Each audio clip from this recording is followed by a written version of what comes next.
Today, I don't know any organization that has the luxury of integrating one change at a time.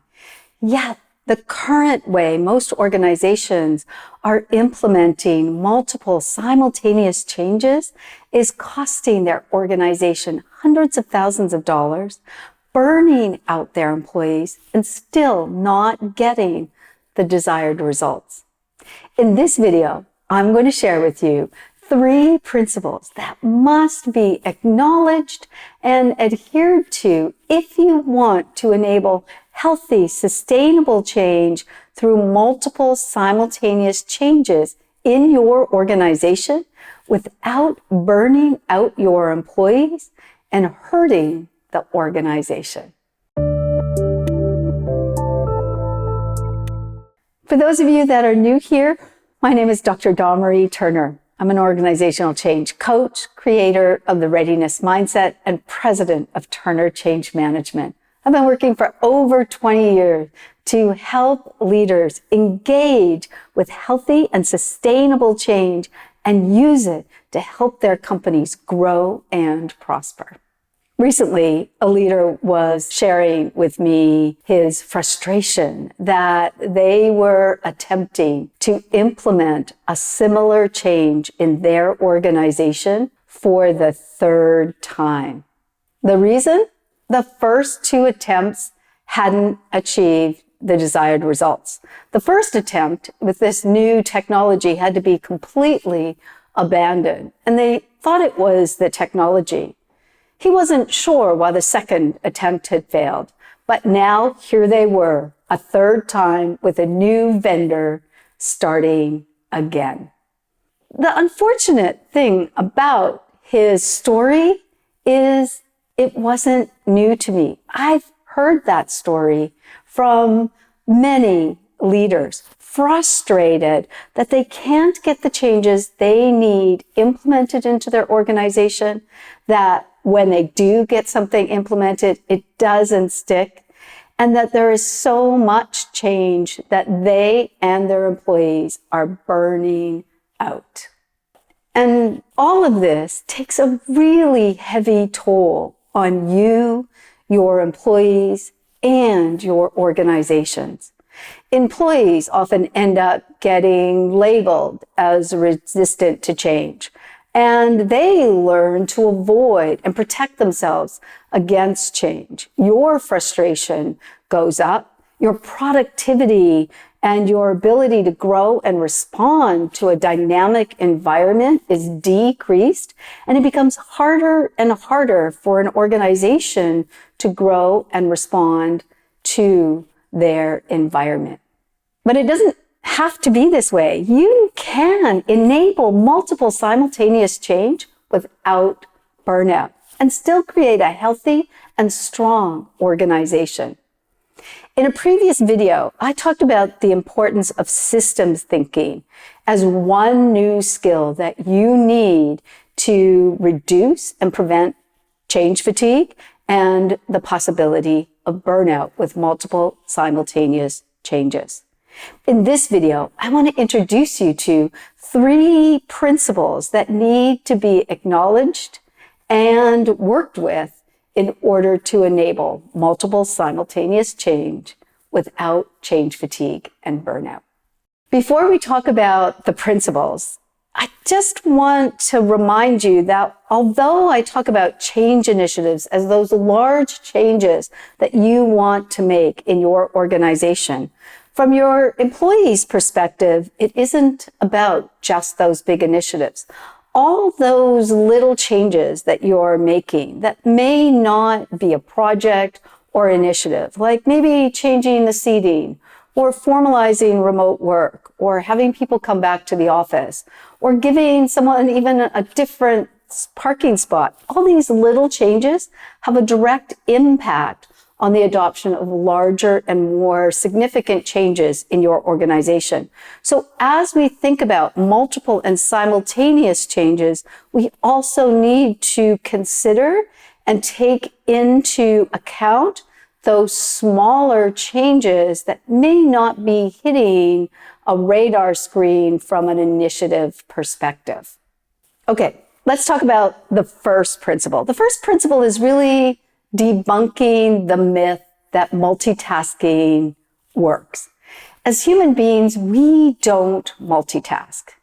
Now, I can hear some of you thinking, maybe you don't, but I'm great at multitasking. Well, you know what? I thought I was too, but that was before I understood what's really happening with multitasking. And that's part of the myth around multitasking. It tricks us into thinking we can do it, and that we are doing it, and that we are good at it.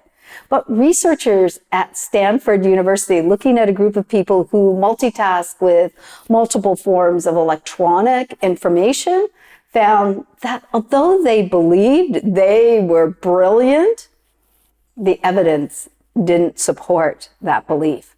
That the people who multitasked had more difficulty paying attention.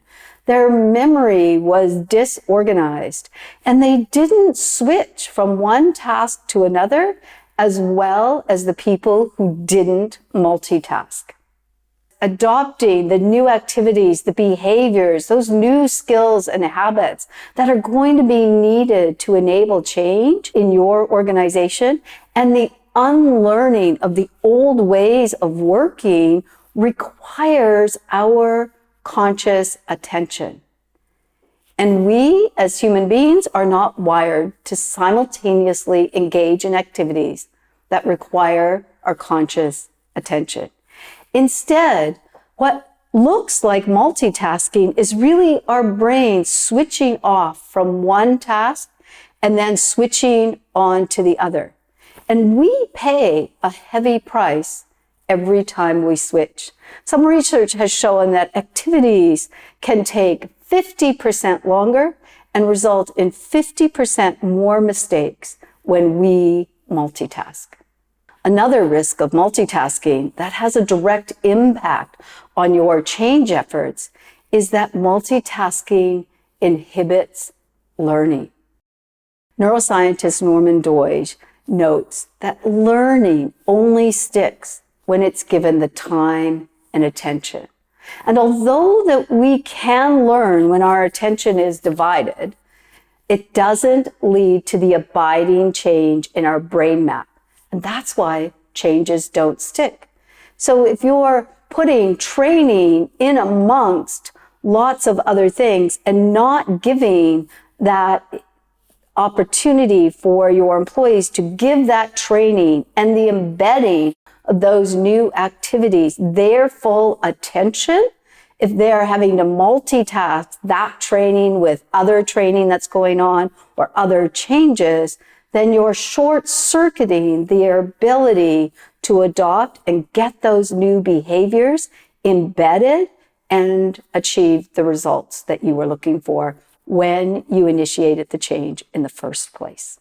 So when you have multiple simultaneous change initiatives and other changes occurring in your organization, and if they're not being holistically organized, led, and managed, then you're forcing the employees to multitask. And from their perspective, change looks like a flurry of uncoordinated activity that often results in confusion and conflict and stalls out any real change from happening. They don't know how to spend their time, and they're spending so much time shifting that really nothing is happening. And this is not because the employees are resistant to change, but because they don't know where to focus and have no space for the learning, the unlearning that's needed, and the ability to adopt and embed those new activities or behaviors. As a result, your change effort often can make things worse instead of better, and you don't achieve those outcomes. So to reduce burnout, you need to stop multitasking individual change initiatives and apply systems thinking to your organizational change efforts. One of the tools that we use to help our clients apply systems thinking is an organizational change map. The change map is a comprehensive dashboard that allows leaders and others in the organization to see and leverage not only the individual changes that are occurring, the initiative, but also the interconnections and the opportunities that can present itself when you have a systems view for multiple change initiatives. That change map helped one organization reduce the number of change initiatives from 25 to 5 and still achieve all of its strategic goals. The second principle is to recognize that implementing a change, for example, new software or a new business process or a product line, isn't the same as creating the sustainable habits and behaviors that achieves the outcome and the desired return on investment. For that, you need to move past implementation and think about adoption. You need to focus on adoption. Adoption takes more time than implementation, and it requires more of you and your employees, because to adopt new activities, they must unlearn and then learn. And it's easy when your focus is on implementation to overlook the complexity and the amount of change required to achieve even one change initiative. As a result, I see leaders overlaying other changes, launching new initiatives before those new activities and behaviors are established, are firmly adopted, which for the employees creates conflict and confusion. I've heard so many employees talk about, I don't know where to go. First they tell us we're changing this, and then we're telling to change us that. And all that conflict and confusion creates a stress response. And because those new activities have not had time to normalize, the tendency is to revert back to our old ways. And that's how we handle the stress of the new or additional change. So if you're seeing lots of changes that don't appear to be sticking, and people take training or engage, or you think something's implemented, and then you see employees reverting back, it's likely that your level of adoption just wasn't high enough before you started or asked them to do something else that was perhaps in a slightly different direction, and they will revert back. To reduce and prevent burnout, create a transition plan that includes the time and space for the implementation and for the adoption of those new activities and behaviors. Work with your employees. When considering a new or other simultaneous changes, assess the level of adoption of what they're currently working on, and look at how will the current level of adoption with these new activities or behaviors or attitudes, how will they support or hinder any additional activities? Until you know that, going to another change or not recognizing that level of adoption puts you in a precarious position of having people again revert back. The third principle that you need to address to enable multiple simultaneous change without burning out your employees is the recognition that every change that you're making is done within the context of your operation. I don't know any companies today that get to say, hey, we're just going to shut down the business for a few weeks while we get this change embedded. So that means you need to create the time and space within the operational environment for your employees to connect with the idea of change, unlearn their old ways, learn their new behaviors and skills, and embed those new activities so they become the normal and the new habits. That means when you're launching a new change initiative or you're thinking about any other changes in your organization, you need to make the time to identify specifically the activities, the behaviors, the knowledge, the skills, what people need to let go of, what they need to bring forward, to achieve that intended outcome. And then you need to assess, what is the current operational environment?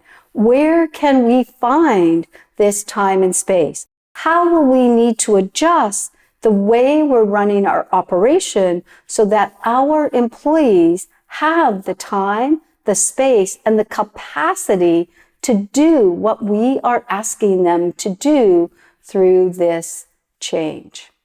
The failure to consciously clear that space needed is one reason organizational change fails. Because when any of us get overloaded, it's not the easy stuff we let go of. It's the most energy intensive and uncomfortable activities we let fall first. So if you're not consciously going in and helping your employees clear that space, then what are they letting go of? They're letting go of that uncomfortable pieces of the change and all of those new activities and defaulting to where their comfort zone is. To prevent burnout and enable multiple simultaneous changes, we need to recognize that one change initiative is never just one change. We did this exercise with a professional services firm when they were looking at getting a handle on a large transformational change, several. They had multiple changes going on in their organization. And we took just one initiative that they believed was a small upgrade to some existing technology. And as we looked at the kind of activities and behaviors the employees would need to adopt, there were over 50 individual changes that were going to be necessary to achieve the desired outcome. Some of them had never been done before. They were brand new to the employees and to the organization. And some of them were to do the same work in a different way. So there was a high level of unlearning. I'm going to talk more about the importance and impact of unlearning during change in an upcoming video. So preventing that burnout means knowing what is the level of change, how much is there, where are those interconnections, and how can we leverage that to create space and time for our employees to engage with the changes we need made. One last thing to remember. All change for every human being is an emotional experience. And the emotions we experience today are often based on what has happened in our past. So when you have multiple simultaneous changes that are not designed, managed, integrated holistically, or you're surprising people or expecting them to multitask a number of changes in the midst of an already full plate in the operational environment, then it's not surprising that they feel distable, and we create the stress response that you may end up labeling as resistant and will then have to manage. When you stop multitasking change initiatives and approach and manage your change efforts in a holistic, systematic way instead of as a series of isolated events. When you focus on adoption of those new activities and behaviors instead of just getting a change event implemented, and when you recognize the complexity of even small changes and work with your employees to clear the space, the time, and give them the support needed within the operation to get those new activities adopted, you can enable multiple simultaneous changes without burnout and without frustration. If you'd like help to get control of multiple simultaneous change in your organization and reduce burnout, click the link below and let's have a conversation. Bye for now.